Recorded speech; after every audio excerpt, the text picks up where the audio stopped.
Pemirsa, meninggalnya Cipto dan Fajri karena obesitas tentunya menjadi pelajaran bagi kita untuk tidak menganggap remeh ancaman dari kelebihan.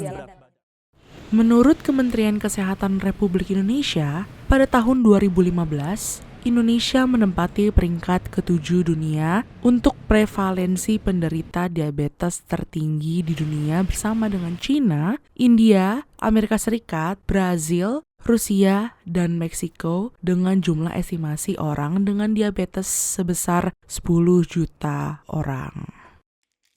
Diabetes dengan komplikasi merupakan penyebab kematian tertinggi ketiga di Indonesia, dan persentase kematian akibat diabetes di Indonesia merupakan yang tertinggi kedua setelah Sri Lanka. Halo, nama gue Damar, umur gue 20 dan kesibukan gue adalah mahasiswa. Perkenalkan, nama gue Ronaldo Salim, biasa dipanggil Ronald, umur gue 21, sorry. Kalau menurut gue sih, kadang kan ada kan kayak minuman kemasan yang emang manis, tapi less sugar gitu. Kayak misalnya ada soda tapi ada tulisannya zero-nya gitu. Tapi menurut gue masih manis, makanya gue bingung juga itu beneran tanpa gula atau enggak. Dan menurut gue sih kayaknya sih itu ya tetap ada gulanya sih, cuman mungkin entah gimana dibikin lebih kecil aja kadar gulanya. Kalau gue gambarkan sih terkait hal tersebut yang gue rasakan ketika gue minum dengan minuman yang tidak manis, seperti kayak es teh tawar, tetapi tetap gue merasakan efek samping dari gula, yakni gue tetap makan nasi banyak.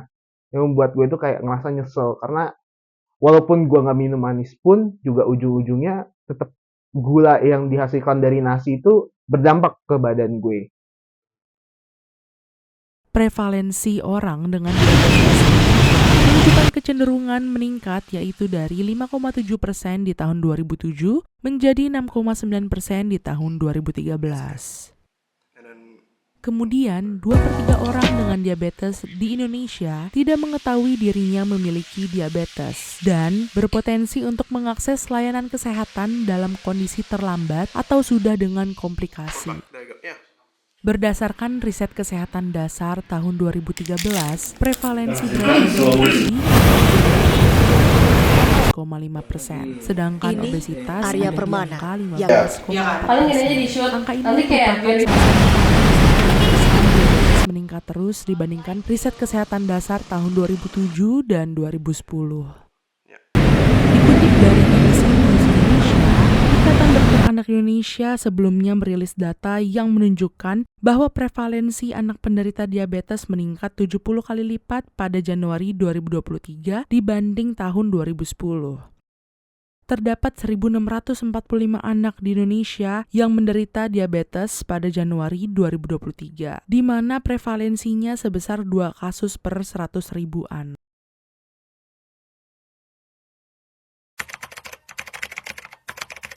Oh, kalau gue sih jelas gue memperhatikan kondisi kesehatan gue, yang dimana gue merasakan dampak negatif ketika gue konsumsi gula.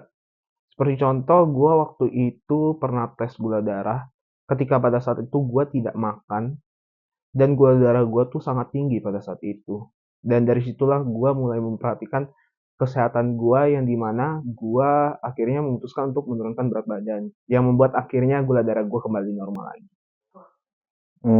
Kalau efek negatifnya pasti yang kerasa banget ya di berat badan gue sih. Berat badan gue sekarang udah di atas 100 dan kayak nggak kerasa sih. Kadang gue ngiranya itu karena makanan kan. Tapi setelah gue pikir-pikir, gue makan juga nggak terlalu banyak juga gitu. Ya sehari bisa 2 kali, 3 kali normal aja lah. Tapi emang gue nggak bisa berhenti minum minuman manis sih. Itu yang kayaknya jadi ngefek ke berat badan gue sekarang.